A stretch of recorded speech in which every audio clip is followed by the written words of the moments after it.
Isa na namang nakapangingilabot na kwento mula sa mga pahina ng Aklat ng Lagim ni Kapano na pinamagatang Mangis ng Aswang laban kay Tatapong unang yugto. Mga kwento ng lagim ni Kabanong.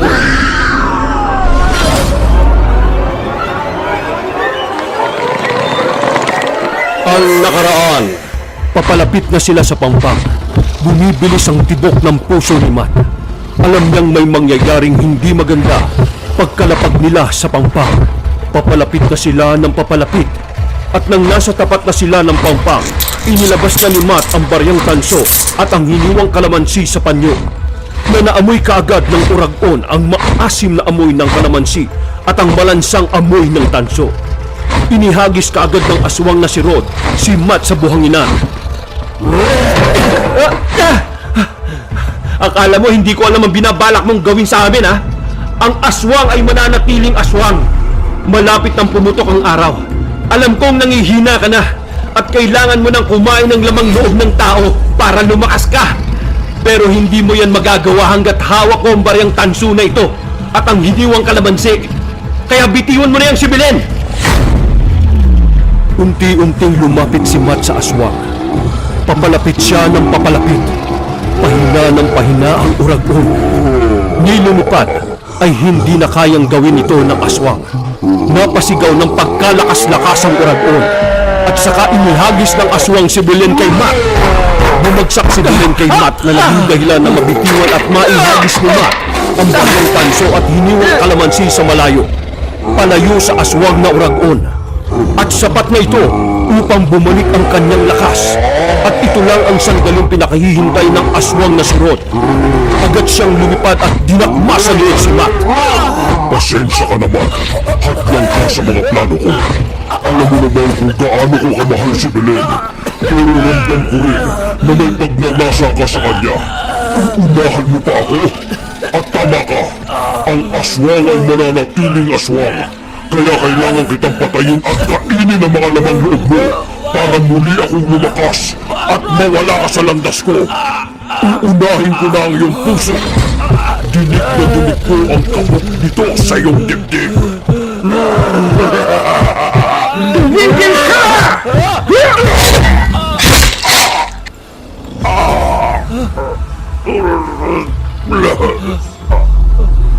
Tumago sa dibdib ng uragon. Mula sa likod ang sibat na kawayan na inihagis ni Lolo Impo. Lolo Impo! Mabuti at dumating kayo. Akala ko katapusan ko na. Mula nang makita ko sa mga mata ni Rod nang tiningnan niya ko at baliktad ang aking refleksyon sa kanyang mga mata. Nasiguro ko na nung araw na yon na isang aswang ang kaibigan mong si Rod. At doon na nagkamalay si Belen. Nasaan ako? Sino kayo? Ako si Matt. At siya naman si Lolo Impo. Iniligtas niya tayo sa aswang na kaibigan kong si Rod. At makikitang nagbago na ng anyo si Rod. Mag-umaga na nun. Ha? Aswang si Rod. Kaya pala mabigat ang loob ko sa kanya. At ikaw, ano nga ulit ang pangalan mo? Ang sabi ko, ako si Matt. Isa ako sa nagligtas sa iyo sa kamay ng aswang na si Rod. Kaya mo na bang bumiyahe? Ibabalik na kita sa inyo. Ano, kaya mo na ba? Pipilitin ni Belen na tumayo ngunit babagsak siyang muli. Nahihilo pa ako at nangihina. Parang di ko pa kakayaning bumiyahe. Sige Matt, dalhin mo muna siya sa bahay at paiinumin ko siya ng mga dahong makapagpapagaling sa kanyang sakit. At heto iha, napulot ko ang baryang tanso at hiniwang kalamansi. Hawakan mong mabuti yan. Dalhin mo na sa bahay si Belen at ihahagis ko na lang sa gitna ng karagatan nitong katawan ni Rod para kainin na lang siya ng mga isda sa dagat. At binuhat ni Matt si Belen pauwi ng bahay upang gamutin ni Lolo Impo sa kanyang karamdaman. Sa gitna ng karagatan, makikitang lumulubog na sa gitna ng dagat ang katawan ni Rod. Nang biglang, tumilat ang kanyang mga mata. Buhay pa ang uragon na aswang. Buhay pa si Rod.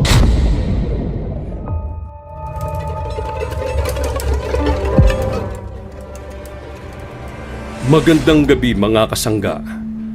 Ngayon ay atin ang ipagpapatuloy ang kwento ni Matt, Belen at Rod, ang mangingisdang aswang na kung tawagin ay Uragon, laban kay Tata Porong na aswang buster ng Capiz.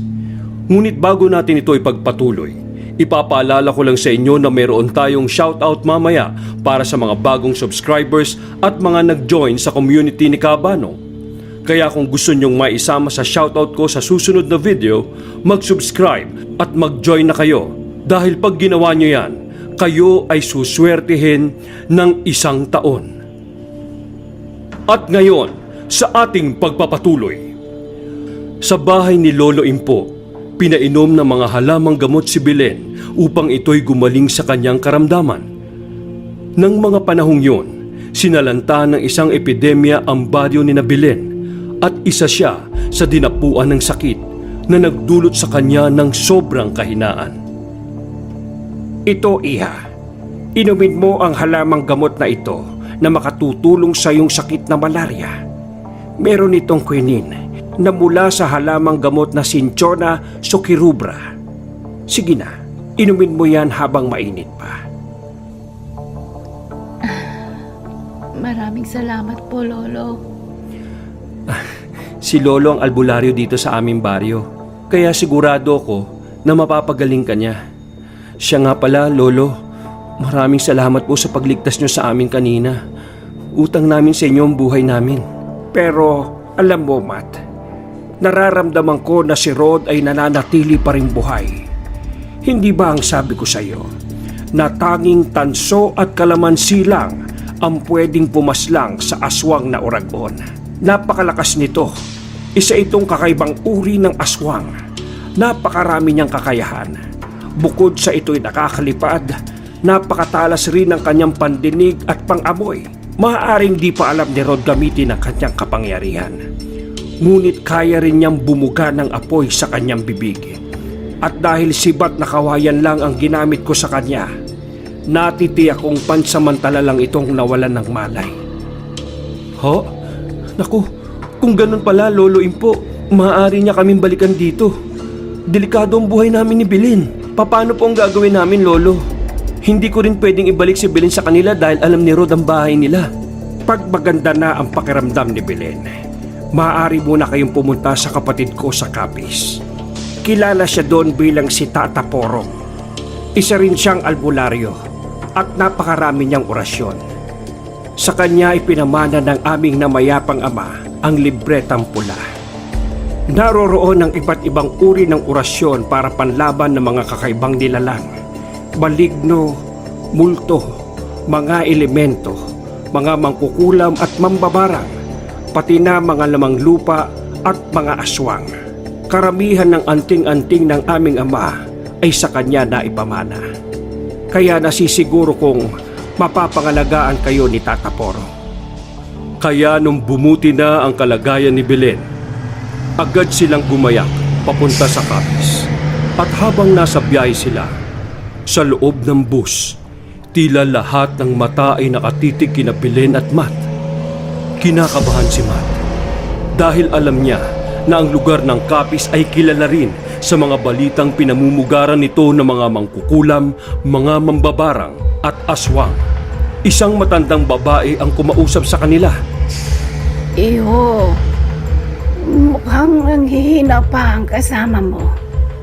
Dayo lang ba kayo dito? Ngayon ko pa lang kasi nakita ang inyong pagmumuka. Ha? Opo. Ngayon pa lang kami pupunta sa Capiz. Ganun ba?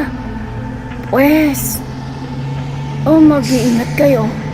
Mainit sa mga mata ang tulad ninyong dayuhan. Sino ba kasi ang pupuntahan ninyo doon? Kay Tata Porong po, kamag-anak po namin siya.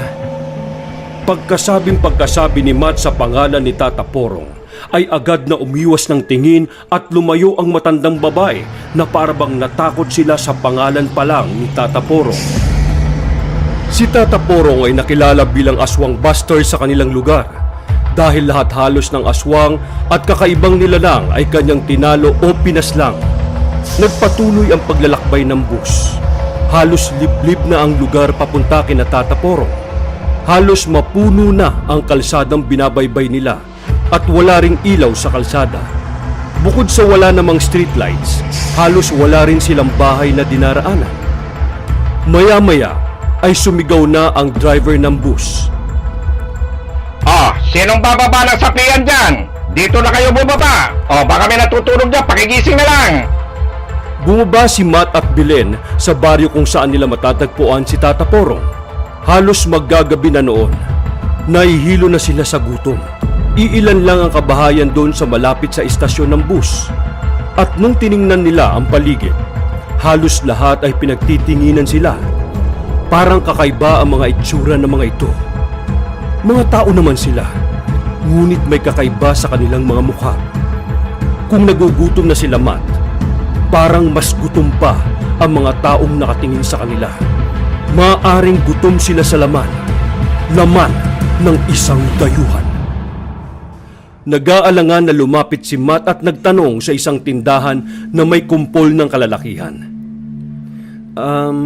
Pwede ho bang magtanong? Saan ho ba dito nakatira si Tata Porong? Kamag-anak po namin siya. Parang nagulat ang lalaking kanyang napagtanungan at biglang nag-alisan ang mga tambay sa tindahan. Sumagot ang tindera kay Matt. Si Tata Porong po ay kasalukuyang may ginagamot sa malaking bahay ni Nanay Gloria. Kung didiretsuhin mo yung kalsadang yan, makikita mo sa kanto. Marami ngayong tao doon. Pinapanood nila yung panggagamot ni Tata Porong doon. At agad na binaybay ni Matt at Belen ang kalsadang itinuro ng tindera. Nakita nila sa tapat ng bahay ang nagkakagulong mga usyusero. Grabe talagang mga... Biglang maririnig ang malakas na tinig ni Tata Porong sa labas ng bahay. Kung sino ka man, umalis ka sa katawan ng kaawa-awang batang ito! Si Gloria ang sisihin niyo.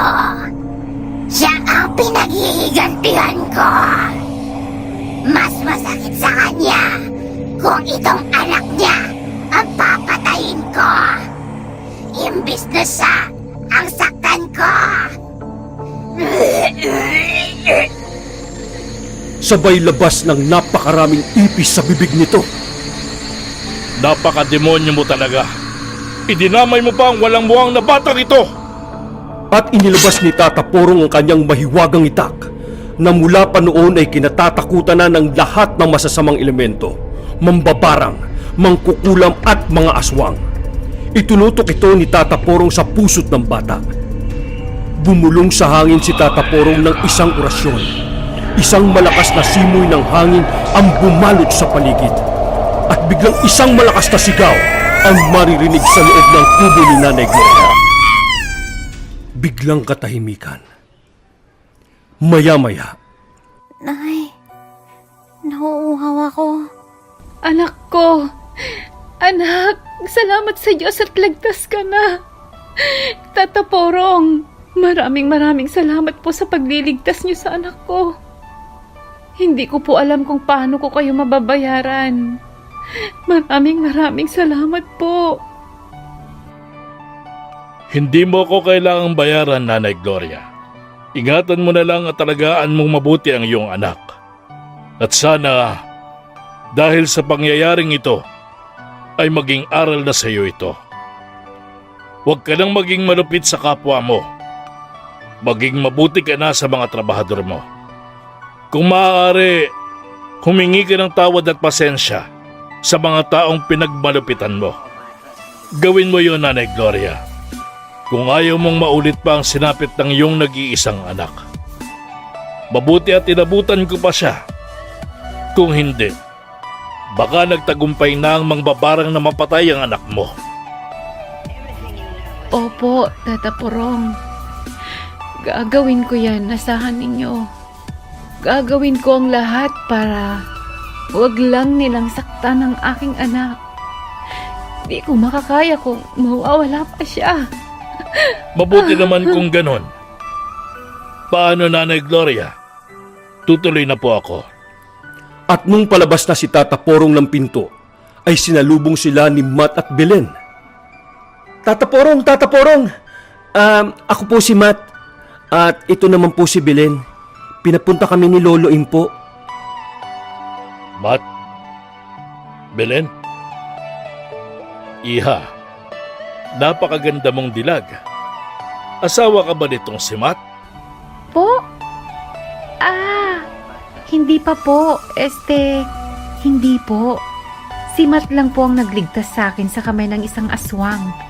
Kaibigan ito ni Matt. Ang pangalan niya ay Rod. Ganun ba? Pero nararamdaman ko ang inyong mga damdamin. Nararamdaman ko na may pagtingin kayo sa isa't isa. Napangiti ang dalawa sa sinabi ni Tata Porong sa kanila. Tata Porong, Lolo, pinapunta po ako ni Lolo Impo sa inyo. Apo niya po ako, kaya lolo ko na rin po kayo. Matt, Apo, ikaw yung taga-Dueñas, tama ba? Bata ka pa nung huli kitang makita. Si Ruben ang ama mo, yung pinasdang ng isang oragon. Ikaw yon, tama ba? Opo, ako nga po yun. Pero ngayon ko lang po nalaman sa inyo na isa rin po palang uragon ang pumaslang sa aking ama. Sige, Apo. Ipaliliwanag ko sa iyo sa daan habang pauwi tayo kung ano ang nangyari sa iyong ama. Ikinuwento ni Tata Porong kay Matt na isang uragon na taga-Capiz ang dumarayo sa Dueñas upang mangbiktima ng mga tao roon. At nang makarating na sila sa bahay ni Tata Porong, itinuloy niya ang kwento kung papaano niya nakilala ang uragon. Nakalaban ko na ang uragon na yun, si Berto. Siya ang tiyuhin ng kaibigan mo na si Rod. Mula nang nagkaharap kami ni Berto, nangako siyang hindi na siya manggugulo sa baryong ito. Kaya naman, binuhay ko pa siya noon. At yon ang labis kong pinagsisisihan magpahanggang ngayon. Dahil sa pagbuhay ko sa kanya, ang pamangking ko na iyong ama, ang ginantihan niya at kanya itong pinatay. Kaya nung nalaman ko yon, agad kong hinarap si Berto. Tinalo ko siya sa labanang yon at bago siya nalagutan ng hininga, nagawa pa niyang pumunta sa Dueñas upang ipasa ang bato ng uragon sa pamangkin niyang si Rod. Humberto! Ano nangyayari sa inyo? Hindi! Hindi! Isa pala kayong aswang! Nasa pamilya na natin ang batong ito ng matagal na panahon.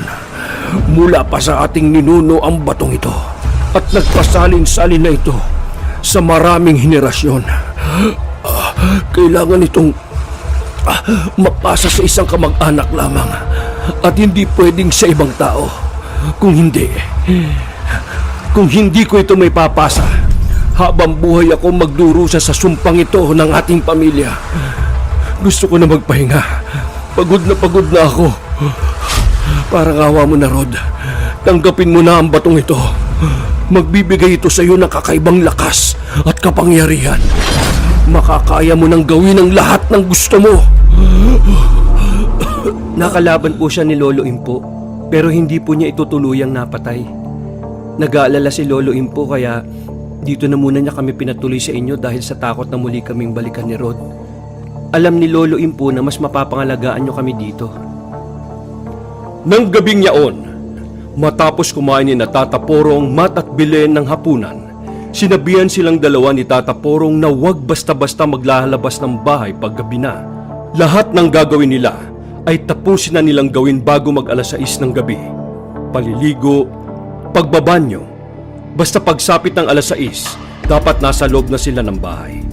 Dahil sa dami ng aswang, maligno, inkanto at masasamang elemento ang nakalaban ni Tata Porong, marami rin ang nais na magiganti sa kanya. Kaya sinabihan ni Tata Porong sina Matt at Belen na magsaboy ng asin sa pintuan at mga bintana at maglagay na rin ng mga bawang dito. Kung siya lang kasi, hindi na niya kailangang gawin yon dahil sa mahiwagang itak na hawak niya at taglay niyang anting-anting at mga orasyon na panlaban niya sa lahat ng mga aswang at masasamang nilalang at elemento. Bagamat siya ay nasa 75 na, malakas pa rin ang pangangatawan ni Tata Porong. Ngunit hindi sing lakas ng kanyang kabataan. Nakadagdag rin sa kanyang lakas ang medalyon na hugis triangulo na nakasuot sa kanyang leeg. At hindi rin mawawaglit na isuot ni Tata Porong sa kanyang baywang ang isang bote ng mahiwagang langis. Kumukulo ito, hudyat na may paparating o malapit na aswang o masamang elemento sa kanyang paligid. Lahat yun ay pinapakain niya ng orasyon na nakasulat sa libretang pula. Dinadasalan niya ito tuwing alas 3 ng hapon pag-araw ng Biyernes. Ang lahat ng ito, ang mga ipinamana ng mga ninuno ni Tata Porong sa kanya. Pero ang pinakamalakas na panlaban ni Tata Porong ay ang kanyang itak. Ilan na ang tinalo at napatay ng mahiwagang itak na ito. Tata Porong, bakit ho ba sinasabing napakalakas ng inyong itak? Ano ho ba ang meron sa itak na yan? Alam mo, Mat, Apo, itong itak na ito ay mula pa sa kanununuan natin. Bago pa tayo sakupin ng mga Kastila, nagkaroon na ng mabubuting tribo ng mga babaylan at masasamang tribo ng mga aswang. Isa sa mga ninuno nating lalaking babaylan o kung tawagin ay asog ang nagpanday sa itak na ito. Kung mapapansin mo, mas mahaba ang itak na ito kumpara sa mga itak ngayon.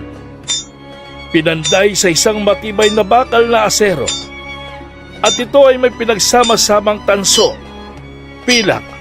Nilagyan rin ito ng kamandag ng haring kobra, katas ng bawang, asin, katas ng buntot ng pagi at katas ng kalamansi. Ilan lang yon sa napakaraming inihalo sa itak na ito upang maging matinding panlaban sa lahat ng masasamang elemento at nilalang. At ito rin ay alaga sa dasal ng orasyon. Nagpasalin-salin na ito sa iba't ibang henerasyon. At ako na ngayon ang nangangalaga ng mahiwagang itak na ito. May papamana lang ito sa ating lahi at sa karapat-dapat na mangalaga ng itak. Kasama ang aking anting-anting at orasyon na nasa libretang pula. Maya-maya pa ay biglang may malakas na ingay na nanggagaling sa likod ng bahay ni Tata Porong, na parang nagmula ang ingay sa isang baboy. Napakalakas nito na parabang isang napakalaking baboy ang may gawa nito. Tiningnan ni Tata Porong ang botelya ng langis sa kanyang balakang. Kumukulo ito, hudyat na hindi lang simpleng baboy ang pinanggagalingan ng ingay sa labas, kundi sa isang aswang. Bat! Belen! Magtago kayo sa ilalim ng lamesa! Huwag na huwag kayong lalabas hanggat hindi ko sinasabi! Sabay labas ni Tata Porong sa likod bahay. Dagling tumalima sina Mat at Belen. Agad silang nagtago sa ilalim ng lamesa. Ngunit natatanaw nila ang lahat ng nangyayari mula roon sa bukas na pintuan sa likod ng bahay ni Tata Porong. Nakikita nila si Tata Porong na mahigpit na hawak-hawak ang kanyang bahiwagang itak. Lumabas ka dyan! Kung sino ka man! Harapin mo ako! Huwag kang magtago dyan sa likod ng punong yan! At unti-unting lumabas sa likod ng puno ang pagkalaki-laking halimaw na baboy ramo.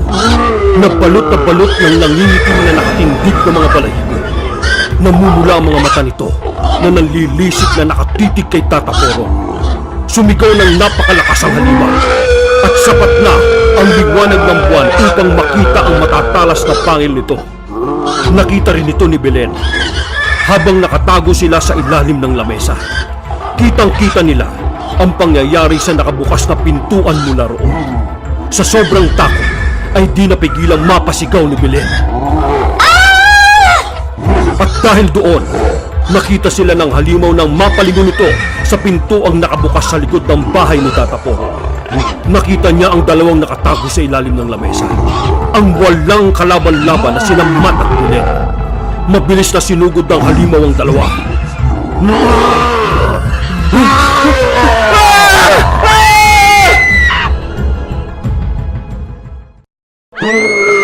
Agad na tumayo si Mat at inihagis ang lamesa papunta sa pintuan. Bumagsak ito at humarang sa pintuan. Napahinto ang aswang dahil dito. Naamoy rin niya ang nakakalat na bawang at asin sa may pintuan. Yung pagtigil panandalian ng aswang na yon ang nakuhang tiyempo ni Tata Porong upang ihagis ang kanyang itak sa likod ng aswang. Diretsong tumarak ang itak sa puso ng halimaw. Bagsak ang dambuhalang halimaw sa lupa. Matt, Belen, ayos lang kayo? Ayos lang ako, Lolo. Belen, ikaw kumusta ka? Natatakot ako, Matt. Papaano kung buhay pa nga si Rod? Papaano kung matunton niya tayo dito? Alam mong napakalakas niyang halimaw. Baka mapatay niya tayo. Huwag kang matakot, Belen. Hanggang nandito kami ni Tata Porong, hindi ka namin pababayaan. Salamat, Matt. Ilang beses niyo nang iniligtas ang buhay ko. Maraming salamat talaga. Sobra akong nagpapasalamat. Salamat. At niyakap ng mahigpit ni Belen si Matt. Ramdam niya na ligtas ang kanyang buhay sa piling ni Matt at ni Tata Porong. Matt, maistorbo ko lang sandali ang inyong pagyayakapan. Sa palagay ko napapanahon na upang unti-unti ko nang ipasa ang aking kaalaman at anting-anting sa taong katulad mo. Po? Ako po? Oo, Apo. Bukod sa ikaw ay kabilang sa lahi natin ng mga babaylan, nakita ko ang tapang mo na labanan ng halimaw na ito, bagamat alam mong wala kang kalaban-laban sa kanya. Nakikita ko sa puso mo ang tapang, ngunit daroon din ang kagandahan ng iyong puso na tumulong sa iyong kapwa. Nakikita ko na sa hinaharap, sa tamang paggabay at pag-iensayo, ay magiging isa kang magaling na babaylan ng tribong ito na siyang magpapatuloy sa ating adhikain na tumulong at proteksyonan ang ating mga kababayan. At nakikita ko rin sa hinaharap na darating din ang aking katapusan. Lolo naman, huwag ka naman magsalita ng ganyan. Tinatakot mo naman ako eh. Ba't, Apo? Basta makinig ka. Unti-unti kitang tuturuan ng orasyon.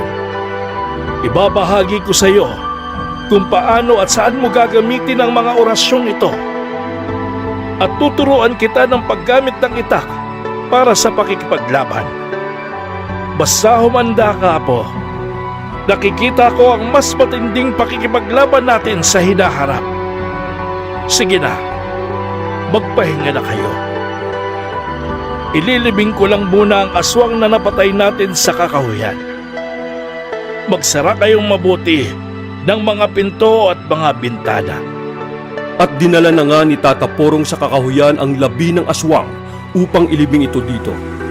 At nang gabi rin yun, sa dalampasigan ng sapian, ang bahagi ng kapis na nakaharap sa hilagang bahagi ng karagatan, may makikitang isang lalaki na nakahandusay sa buhanginan.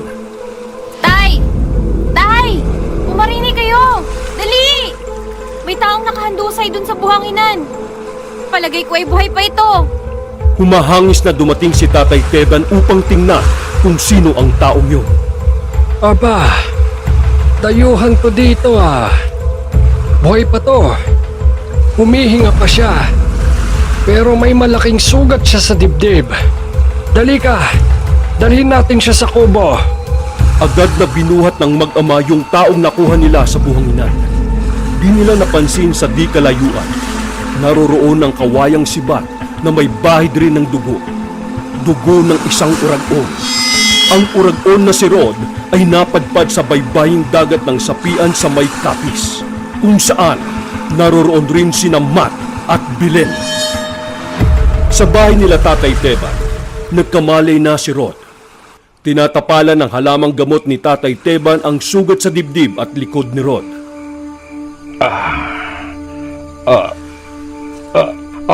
Aray! Iho, ano bang pangalan mo? Saan ka ba nanggaling? At bakit ka nagkaroon ng malalaking sugat na to? Ang naaalala ko lang, lumubog yung sinasakyan namin barko. Nagtalo na ng lahat ng mga pasahero nito. Nakitalo na rin ako. Di ko napansin na may tumusok na matulis na bagay sa likod ko. Na tumago sa akin dibdib. Parte ito ng barko. Nang lumakas ang alon, ay nahugot rin sa katawan ko.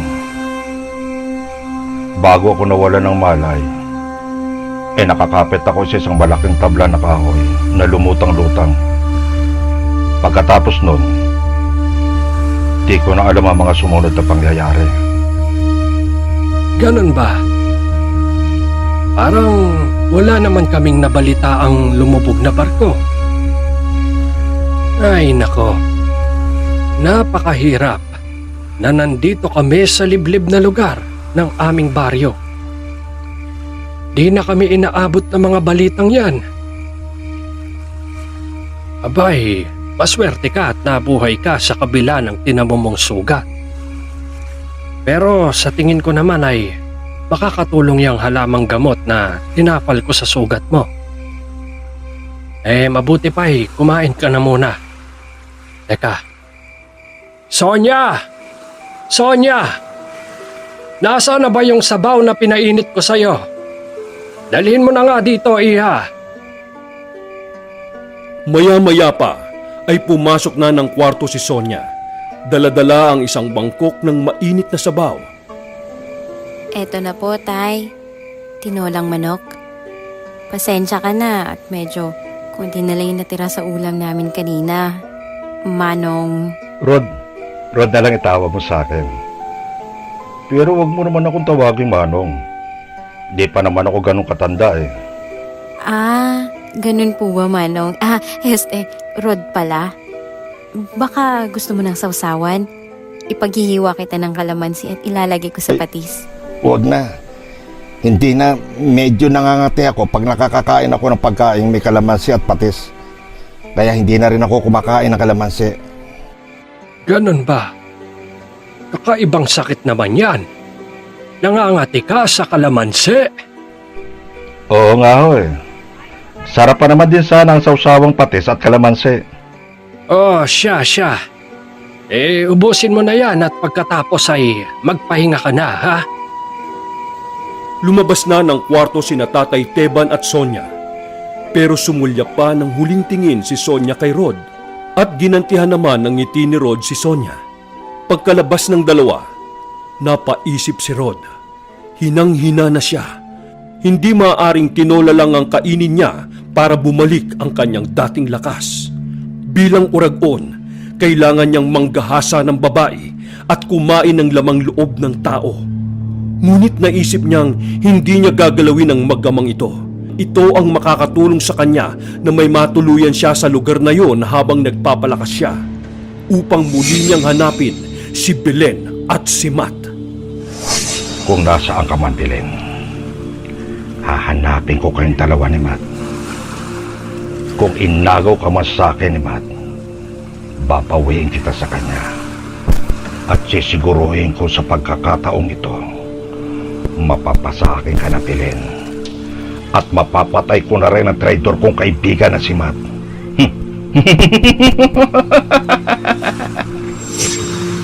At dahang-dahang lumabas ng kubo si Rod. Pumunta siya sa dalampasigan at unti-unting nagbago ang kanyang anyo at muli na namang narinig ang malakas na pagaspas ng pakpak ng uragon.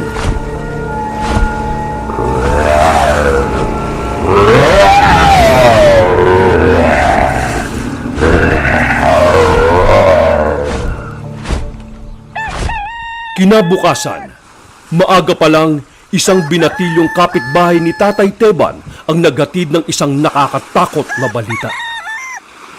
Tatay Teban! Tatay Teban! Nabalitaan niyo na ba?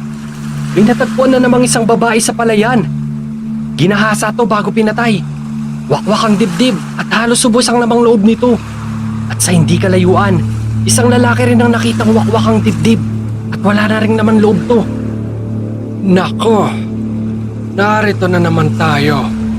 Malamang aswang na naman yan. Nawala na yan dahil kay Tata Porong. Pero meron na namang naglakas ng loob na aswang. At dito na naman sa lugar natin naghasik ng lagim. Aswang? Totoo ba yung aswang na yan? At sino po yung tataporong na yan? Si Tata Porong ang tinagurian naming aswang buster dito sa Capiz. Lalo na dito sa baryo namin. Halos lahat ng mga aswang, maligno, masamang elemento, mga mambabarang, mangkukulam, o kahit na anong masamang nilalang na naghahasik ng lagim dito sa amin ay siya ang nakakalaban. Halos lahat ay natatalo ni Tata Porong.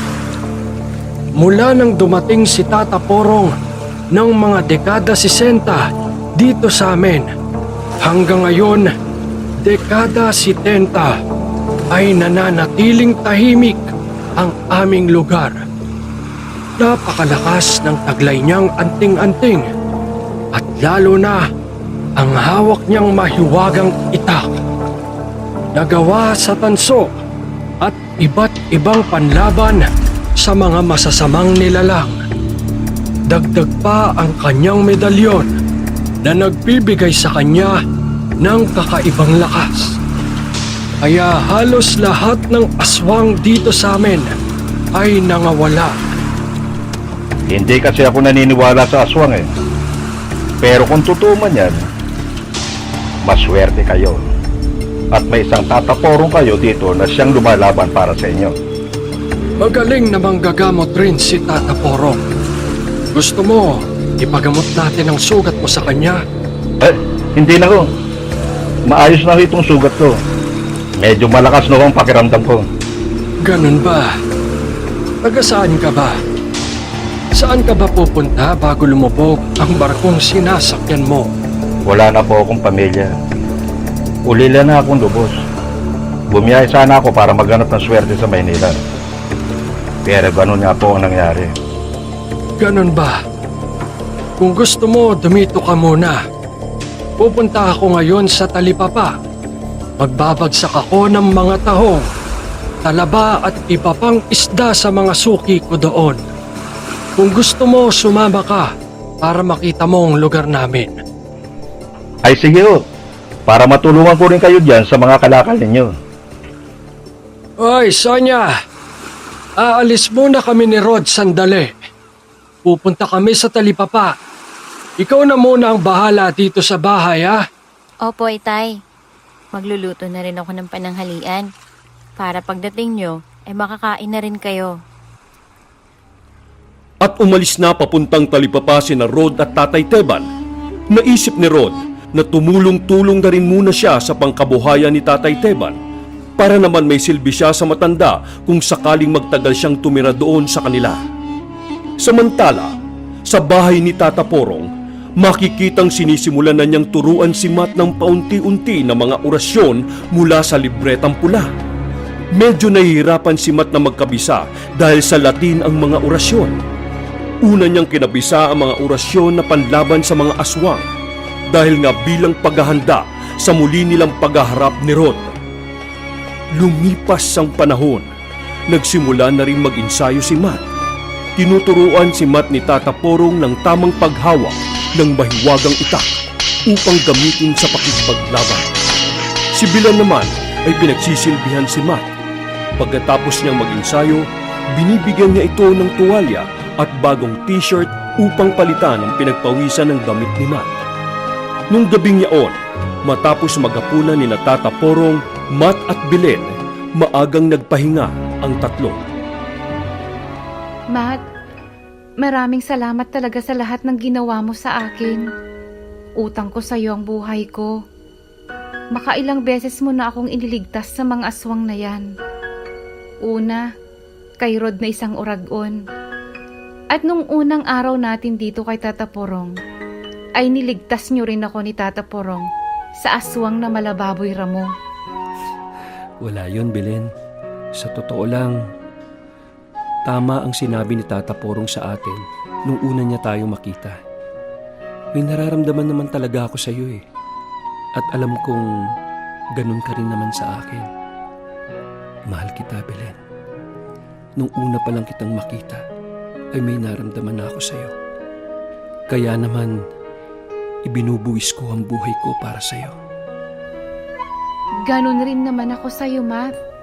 At ito ang sinasabi ko nga kay Rod noon, na kung magmamahal ako, gusto ko ay may mararamdaman akong kakaiba sa taong yun. At nung una kitang makita, nung magkamalay ako, ay noon ko lang naramdaman ito sa isang lalaki. Ito na nga yatang tinatawag na pagmamahal. Kaya Matt, tulad mo, mahal rin kita. Belen, kung alam mo lang kung gaano ako kasaya ngayon. At nagtama ang kanilang mga mata. Unti-unting lumapit si Matt kay Belen. Dahan-dahan, naglapat ang kanilang mga labi. At inihiga na ni Matt si Belen. Belen. Oh, Matt. Yun ang mga huli nilang nabigkas sa kanilang mga labi. At puro halinghing na lang at ungol. At langit-ngit ng kamang gawa sa kawayan ang tanging maririnig ng gabing yun. Lumipas ang ilang buwan, nagbunga ang pag-iibigan ni Matt at Belen. Kabuwanan na ni Belen, ngunit hindi naging madali ang kanyang pagdadalang tao. Marami rin ang mga aswang na sumubok na patayin at kunin ang batang nasa sinapupunan ni Belen. Ngunit naroroon si Tata Porong at Matt upang labanan ang mga ito. 9 na buwan rin ang lumipas kay Rod at napag-aralan na niya ang iba pang kapangyarihan ng isang uragon. Bukod sa siya'y nakakalipad dahil sa malaking pakpak ng paniki at pagkakaroon ng ibayong lakas ng pangamoy at pandinig, natuklasan rin niyang kaya niyang bumuga ng apoy sa kanyang bibig at ang kakayahang kumilos ng napakabilis, simbilis ng pagkurap ng mga mata. Hanggang isang araw, sa talipapa, habang nagdidiskarga ng mga kalakal si Tatay Teban at Rod, sa di kalayuan ay naroroon rin si Tata Porong at si Matt. Kasama rin si Belen upang mamalengke. Habang papalapit ng papalapit sila Tata Porong kay Rod, naramdaman ni Rod ang panghihina. Bumagsak ang buhat-buhat niyang banyera ng isda. Oh, Rod. Anong nangyari sa'yo? Wala ho ito, Tatay Teban. Bigla lang ako nahilo. At nang tumingin si Rod sa paligid para tingnan kung saan o kung kanino nagmumula ang kanyang panghihina, doon niya nakita sa di kalayuan si Belen. Nasa kapis rin ang kanyang pinakamamahal na si Belen. Ngunit nabigla siya nang kanyang makita na may dinadala na ito sa kanyang sinapupunan. At lumapit rin sa kanya si Matt, ang kanyang kaibigan, na umahas kay Belen. Gusto niyang lapitan si Belen, ngunit nandun si Tata Porong sa tabi nila. Dahil sa mahiwagang itak na nakasukbit sa baywang ni Tata Porong na gawa sa tanso at may halong katas ng kalamansi, mga bagay na nakapanghihina sa kanya, lalo na kung siya ay nasa anyong tao. Mas mahina siya kumpara kung siya ay nasa anyong uragon. Tatay Teban, lalabas muna ako sa talipapa. Lalanghap muna ako ng sariwang hangin sa labas. Sige, iho. Ako munang bahala rito. Agad na humangos palabas ng talipapa si Rod. Nagsisikip na ang kanyang paghinga at nagsisikip na rin ang kanyang dibdib sa hinanakit sa kanyang nararamdaman sa kanyang nakita. Hayop ka, Matt. Talagang tuluyan mong inago sa akin si Belen. Hindi na talaga kita mapapatawad. Papatayin ko kayo. Pati na ang anak nyo na nasa sinapupunan ngayon ni Belen. Papatayin ko kayong lahat. Wala akong ititira sa inyong buhay. At kung sino man ang matandang kasama ninyo, kung siya man ang sinasabi nilang si Tata Porong, hindi ako natatakot sa kanya. Siya ang uunahin kong papatayin. At nang gabing yun, naguhugas na ng platong pinagkainan ng hapunan si Belen. Pinaayos naman ni Tata Porong at Matt ang bagong bangkang gawa nila. dahil sa sisimulan na ring mangisda ni Matt upang makatulong sa gastusin, lalo na pag lumabas na ang kanilang anak ni Belen. Masayang nag-uusap sina Tata Porong at Matt. Ang hindi nila alam, yun na ang huling gabi ng kanilang pag-uusap. Maya-maya ay umihip ang isang balakas na hangin. Hangin na pamilyar kay Matt. Dahil yung hangin na yun ang kanyang naramdaman nang una niyang makita ang uragon. Kumulo ang langis na nasa bote na nakasabit sa balakang ni Tata Porong at hindi nga siya nagkamali. Sa di kalayuan ay narinig nila Tata Porong ang isang malakas na pagaspas mula sa malalaking pakpak ng isang halimaw. At doon niya nakita ang paparating na uragon. Napasigaw si Matt kay Belen. Belen! Magtago ka! Huwag na huwag kang lalabas ng bahay! Nandito si Rod! Nandito ang uragon! Agad na nagtago si Belen sa ilalim ng kama. Isang malakas na hiyaw galing sa uragon ang umalingaw-ngaw sa katahimikan ng paligid. Isang hiyaw ng puot at paghihiganti. Apo, umanda ka. Nararamdaman ko na lubos ng napakalakas ng uragon na ito. Maaaring nadiskubre na niya ang lahat ng kanyang kalakasan. Nagsimulang bumulong ng mga orasyon sa hangin si Tata Porong. Nagdulot ito ng isang nakabibiging tunog sa tenga ng uragon. Lalong naggalit ang uragon. Naalala ni Rod ang sinabi sa kanya ni Tatay Teban. Isa sa mga nagbibigay ng iba yung lakas kay Tata Porong ay ang suot-suot niyang medalyon sa kanyang leeg. Yun ang pinuntirya ng uragon na si Rod. Kung magagamit niya ang kanyang kakaibang bilis upang makalapit kay Tata Porong upang matanggal ang medalyon sa kanyang leeg, mas madali na niyang matatalo ang matanda. At simbilis ng pagkurak ng mga mata, ay mabilis na nakalipad ang uragon kay Tata Porong upang masukbit ang medalyong nasa leeg nito. Napigtas ang kwintas at humagis ang medalyon sa layo kay Tata Porong. Dahil dito, biglang nanlumo si Tata Porong. Nawala ang kanyang dating lakas. At nang makita ito ng uragon, isang napakalakas na bigwas sa panga ni Tata Porong ang pinakawalan ng uragon. Humagi sa kulungan ng mga manok si Tata Porong. Nabitingon rin niya ang kanyang hawak na mahiwagang itak. Bumagsak ito sa paanan ni Matt. Hindi pa nakontento ang uragon. Isang napakalaking apoy ang ibinuga ng kanyang bibig at sinunog si Tata Porong. Napasigaw sa sakit si Tata Porong.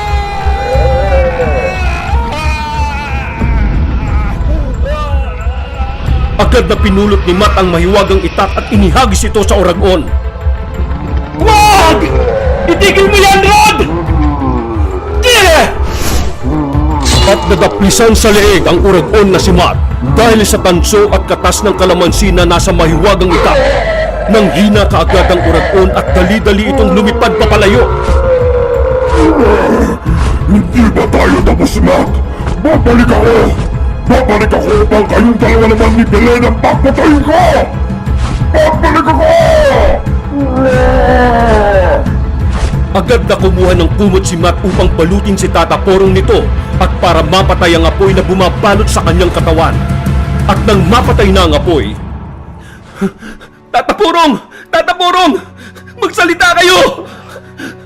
Matt, Apo, Tata Porong, sa palagay ko, natagpuan ko na ang katapat ko. Hindi.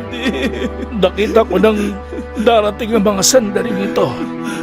At alam kong hindi ako ang makakatalo ngayon sa uragon na yan. Kundi ikaw, Apo.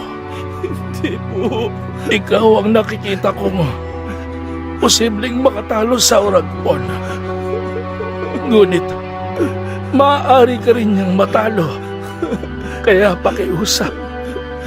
Pag-aralan mong mabuti ang lahat ng orasyon sa libretang pula.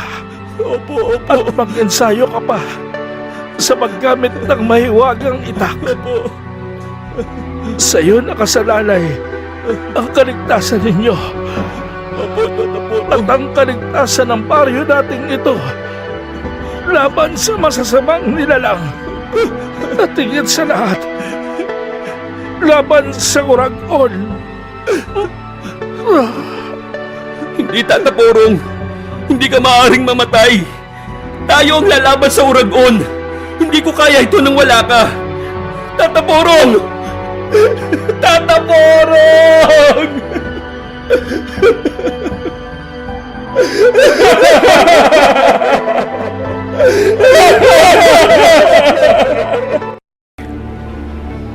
Tata Porong!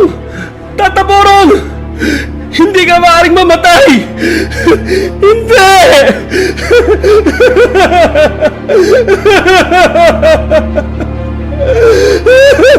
Tata Porong! Tata Porong! Humahangos na tumakbong papalapit si Belen kina Tata Porong at Matt. Kanyang napulot ang napigtas na medalyon ni Tata Porong. Tata Porong, Lolo, narito ang medalyon ninyo. Lalakas kayong muli. Mabubuhay kayo. Huwag niyo po kaming iwan. Tata Porong. Rod! Isinusumpa ko sa hukay ng aking ama at sa labi ni Tata Porong. Dalawa sa mga mahal ko sa buhay ang pinatay ng lahi niyong mga Uragon. Isinusumpa ko, ipaghihiganti ko sila. Patuloy kong pag-aaralan ng orasyon na ibinilin sa akin ni Tata Porong. At hahasain ko ang sarili ko sa paggamit ng mahiwagang itak. At hindi ako titigil hanggat hindi ko na itatarak sa puso mo ang itak na ito. At ipagpapatuloy ko rin ang pagtulong sa mga tao, Tata Porong. Lahat ng mga aswang at masasamang nilalang ay uubusin ko. Isinusumpa ko! Isinusumpa ko! Halos buong magdamag na umiyak sina Matt at Belen sa pagkamatay ni Tata Porong. Halos buong bayan ay nakiramay at nagluksa sa pagkamatay ng kanilang bayani. Marami ang nalungkot, ngunit marami rin ang nagalak. Natuwa ang mga aswang na naninirahan sa kanilang lugar. Naisip nila na magiging malaya na naman sila sa paghahasik ng lagim. Ngunit nagkakamali sila. Hindi nila alam na mas malakas pa ang pumalit kay Tata Porong. Halos gabi-gabi ay may napapaslang si Matt na mga aswang. Inaral rin niya ang makapanggamot at lumaban sa mga mangkukulam at mga mambabarang. Ngunit walang Uragon na bumalik sa lugar nila Matt. Maaring nagpapagaling muna ito sa tinamong malalim na sugat ng tama nito sa leeg nang hinagis ni Matt ang mahiwagang itak sa kanya. Dumating ang kabuwanan ni Belen. Si Nanay Gloria na dating natulungan ni Tata Porong ang tumulong kina Matt na madala sa isang kumadrona si Belen. Pansamantala ay doon muna kina Nanay Gloria nagpahinga si Belen habang si Matt ay abala sa pagtulong sa kanyang mga kababaryo at paghahanap kay Rod. Samantala, sa bahay ni Tatay Teban, mag-aalas 10 na ng gabi. Tulog na si Belen at si Tatay Teban naman ay inaayos pa ang mga kalakal niya na dadalhin niya ng maaga sa talipapa kinabukasan. Sa kwarto ni Rod, nangangatog siya sa ginaw sa tindi ng taas ng lagnat nito. Kinukumbulsyon na siya. Napakalaki ng wakwak sa leeg ni Rod, sanhi ng hiwa ng mahiwagang itak na gawa sa tanso at katas ng kalamansi na tanging makakatalo sa Uragon. At mula noong huling pakikipaglaban niya kina Tata Porong at Matt, ay hindi pa siya muling nakakain ng laman ng tao o nakapanggahasa man lang ng isang babae. Kaya naging mabagal ang kanyang paggaling sa tinamong sugat.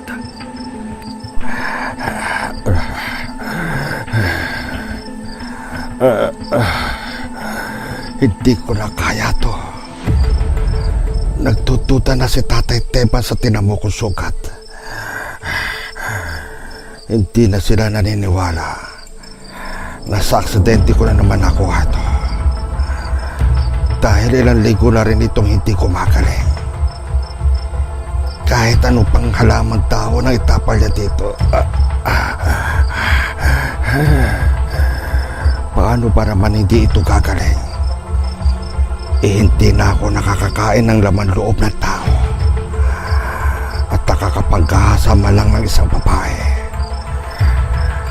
Pues, total, nagtutuda ka naman sa akin. Pag mo pa ako isumbong kung kanino, ay uunahan na kita.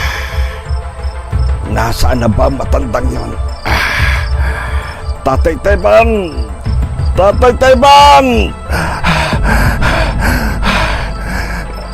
Lumabas si Rod ng bahay upang hanapin si Tatay Teban. Sinubukan ni Rod na hanapin si Tatay Teban sa may dalampasigan, sa bangka nito. Ang hindi niya alam ay nagising si Belen dahil sa pagtawag ni Rod sa kanyang ama at palihim niyang sinundan si Rod. Sa di kalayuan ay nakita niyang nag-uusap si Tatay Teban at si Rod. Nagtago si Belen sa likod ng puno upang hindi siya makita. Tulad ng pagdududa ng kanyang ama, siya rin ay nagdududa na rin sa pagkatao ni Rod. At sa kanyang pagkabigla, kitang-kita niya sa ilalim ng liwanag ng buwan ang pagpapalit ng anyo ni Rod. Kitang-kita ni Belen ang paglabas ng mga pangil ni Rod at mga mahabang kuko sa kanyang mga daliri. Isang asong nauulol ang ulo nito, ngunit katawan ng isang tikbalang at natabunan ang kanyang mga balat ng nangingitim na balahibo. Lumabas ang pagkalaki-laking pakpak ng paniki sa kanyang likod. Hindi na nakatakbo si Tatay Teban dahil agad nitong sinakmal ng uragon na si Rod sa leeg. Wag! Rod! Maawa ka sa akin! Huwag mo akong patayin! Wag! Parang walang narinig si Rod. Walang awang dinukot ng uragon na si Rod ang puso at atay ni Tatay Teban. At gutom na gutom nang inasab nito ang mga lamang loob ni Tatay Teban. Lahat ng ito ay nakita ni Sonia. Di siya makasigaw, di siya makaiyak. Impit lang ang tanging maririnig kay Sonia. At nang lumipad na palayo ang uragon, at nang masiguro ni Sonia na wala na ang uragon, ay doon lang siya nakasigaw at patakbong tinungo ang kanyang walang buhay na ama. Itay! Itay! Itay! Bakit niya nagawa sa ito?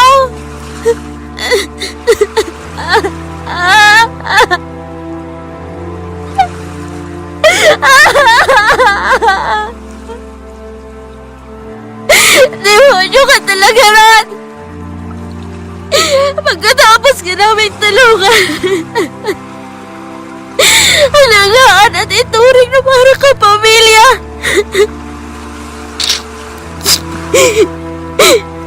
Ito ba yung isusukli mo? Sa kabaitan ng ama ko. Minahal ka ni Itay.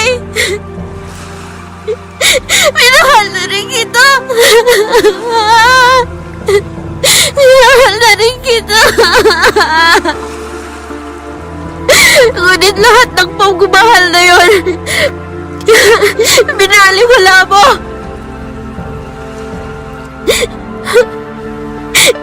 Papatayin kita, Ron! Papatayin kita!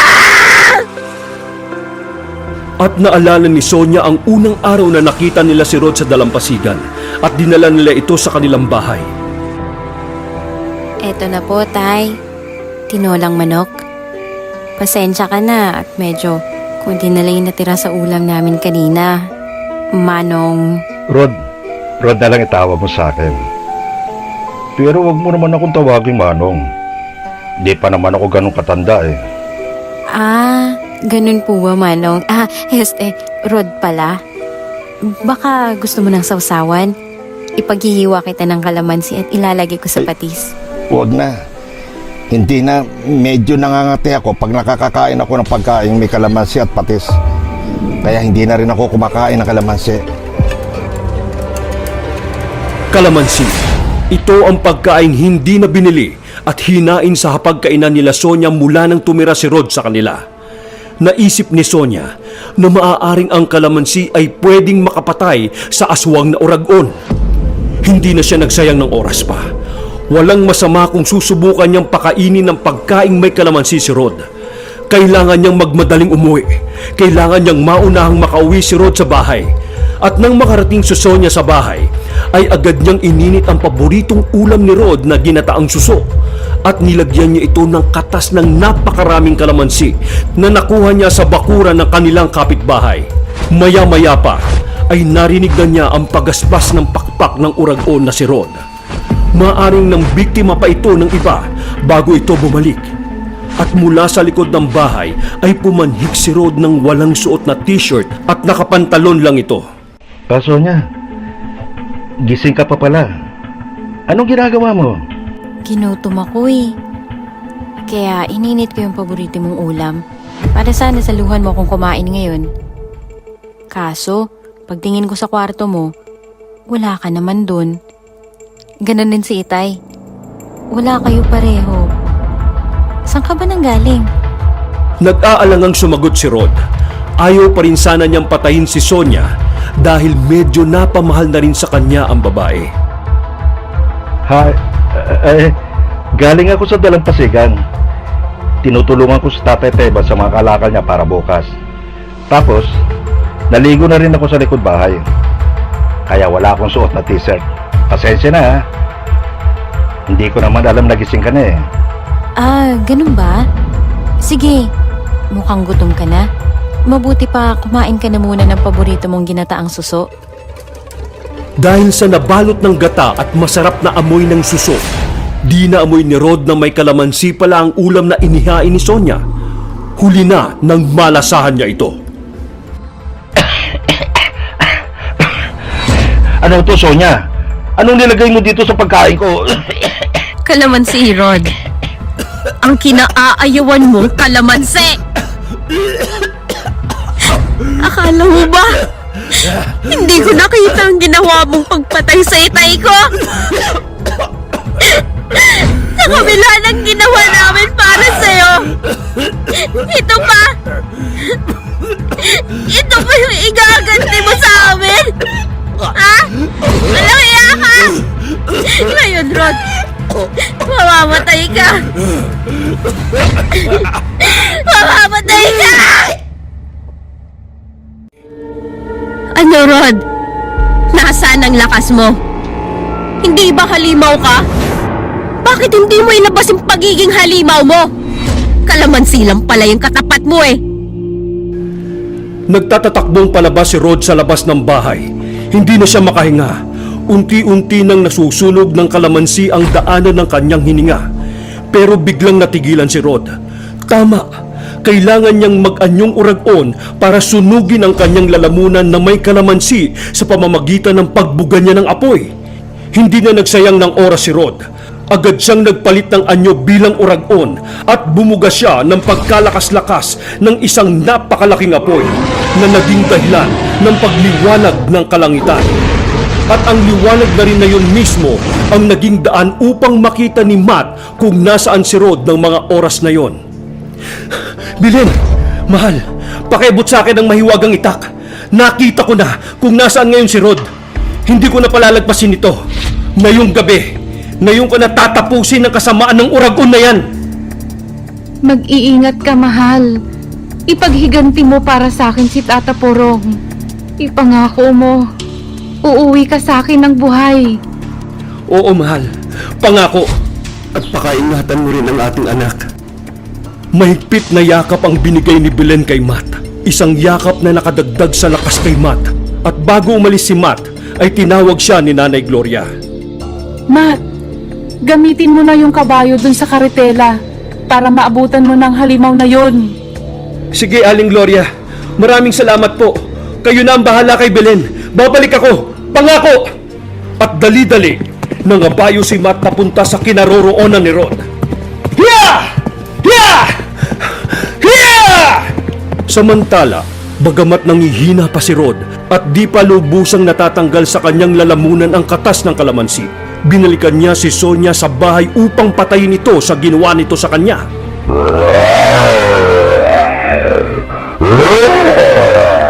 Sonya! Sonya! Nasaan ka? Akala mo mapapatay mo ako ng ganong-ganon na lang? Isa akong uragon at hindi mo ako basta mapapatay! At dumating si Matt upang pigilan ng uragon. Ho! Ho! Rod! Pabayaan mo na kung sino man ang hinahanap mo! Nandito na ako! Ako ang harapin mo! At bumulong sa hangin si Matt upang kausapin ang kalikasan. Maya-maya pa ay nagliwanag ang paligid at isang malakas na kidlat ang nanggaling sa kalangitan at tumama sa uragon.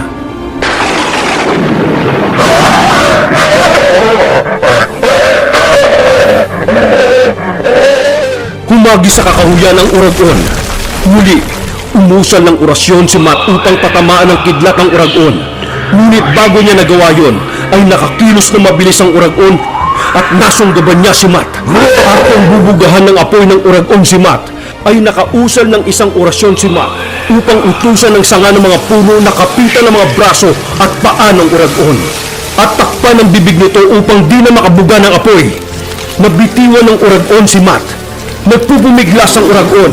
Sa lakas nito ay nabali ang mga sanga na kumakapit dito. Yan lang ba ang kaya mo gawin, Matt? Hindi mo kayang pigilan sa ganyan lamang. Kung yan lang ang gagawin mo, mas mabuti magdasal ka na dahil isusunod na kita sa ama mo at sa mahal mong si Tata Porong! Nang mabanggit ni Rod ang pangalan ni Tata Porong, naalala ni Matt ang sinabi ni Tata Porong tungkol sa kung saan gawa ang mahiwagang itak. Pinanday sa isang matibay na bakal na asero. At ito ay may pinagsama-samang tanso, pilak. Nilagyan rin ito ng kamandag ng haring kobra, katas ng bawang, asin, katas ng buntot ng pagi, at katas ng kalamansi. Ilan lang yon sa napakaraming inihalo sa itak na ito upang maging matinding panlaban sa lahat ng masasamang elemento at nilalang. At ito rin ay alaga sa dasal ng orasyon. Naalala rin ni Matt ang sinabi sa kanya ni Lolo Impo. Tanging ang baryang gawa sa tanso at katas na kalamansi ang makakatalo sa halimaw na uragon. Yun lang at wala ng iba. Ang itak na hawak-hawak ngayon ni Matt, ito ang tanging makakapatay sa halimaw na uragon. Dali-dali ay muli siyang bumulong sa hangin. Isang malakas na hangin ang namuo at pumalibot ito sa uragon. Naging isang malaking ipo-ipo ito at naiangat sa langit ang halimaw na uragon. Sa lakas ng ipo-ipo ay nagkabali-bali ang pakpak ng uragon. Isang malakas na hiyaw ang maririnig sa nahihilong uragon.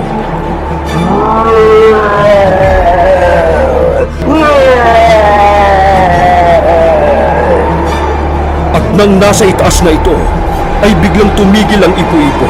Sa laki at bigat ng uragon, ay mabilis ring bumulusok pabagsak ang katawan ng uragon. Mahigpit na kinapitan ni Matt ang kanyang mahiwagang itak. At nang malapit ng lumagapak sa lupa ang uragon, ay agad na tumalon si Matt at itinarak niya sa puso ng uragon ng mahiwagang itak.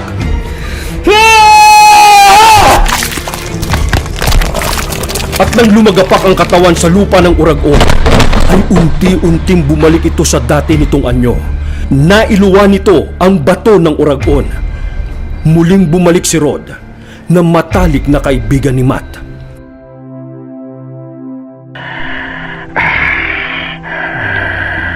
Matt, pasensya ka na.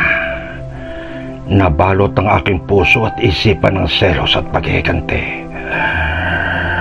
Maaring mula nang naipasa sa akin ang pagiging uragon, ay nasaklawan na. Ito ang aking pag-iisip. Hindi na ako makapag-isip ng maayos. Patawad, kaibigan, kung ano man ang nagawa ko, lalong-lalo na kay Tata Porong. Sana mapatawad mo ako. Mahal ko si Belen. Alam mo yan. Pero tingin ko, ikaw ang mas karapat-dapat sa kanyang pagmamahal.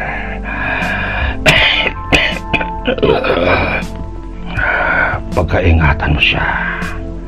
At pati na rin ang inyong anak.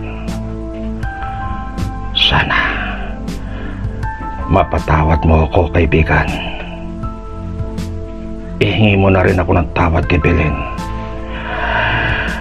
At ganon rin kay Sonia. Pakisabi sa kanya ay patawarin niya ako sa nagawa ko kay Tatay Teban. hindi ko kagustuhan gawin yon. Paalam, kaibigan. Patawad. At binawian na nga ng hininga si Rod. Lumabas si Sonia na nagtatago sa di kalayuan at ipinaliwanag ni Matt kay Sonia ang buong pangyayari at paghingi ng tawad ni Rod sa kanila, lalong-lalo na kay Sonia. Niyakap ng mahigpit ni Sonia ang wala ng buhay na si Rod.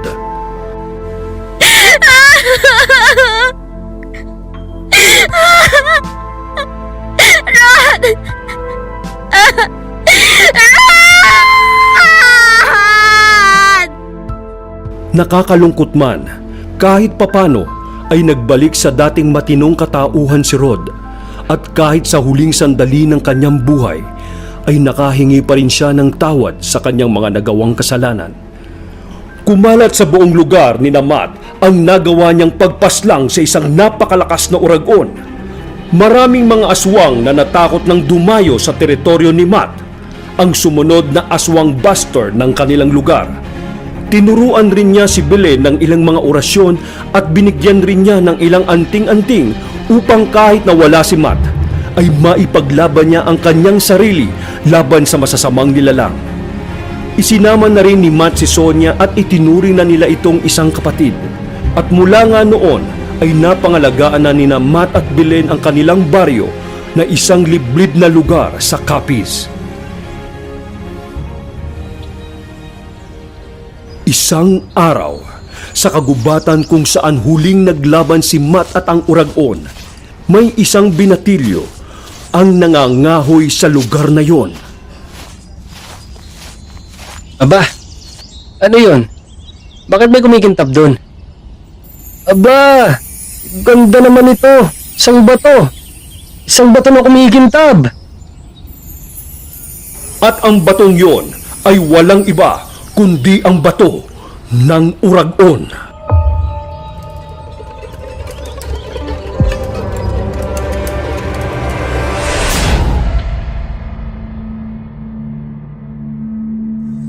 Sa lahat ng mga sumubaybay hanggang sa dulo ng palabas na ito, ako ay taus-pusong nagpapasalamat sa inyo. Kung nagustuhan nyo ang video na ito, sana ay huwag nyong kalimutan na pindutin ang like button at mag-iwan naman sana kayo ng inyong komento. At bago tayo magtapos, ay mag-shoutout muna tayo. Pakinggan nyo kung mababanggit natin ang pangalan ninyo.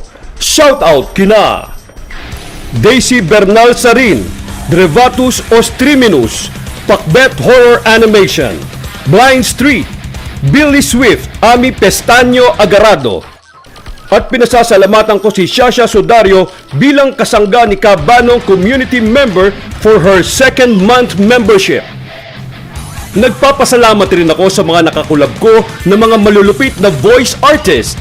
Sila ay sina Bernie Malihana ng Bunganga ng Lagim as Tata Porong, Miss Shyla Hart ng Antingera bilang si Belen at si Nanay Gloria, Bong Caballero ng Kaba Horror Podcast bilang Tatay Teban at Binatilyo, Imogen bilang Sonia, Bobot Sale bilang Rod, ang mangingisdang aswang na uragon, at Noel Urbano bilang si Matt at si Kabanong.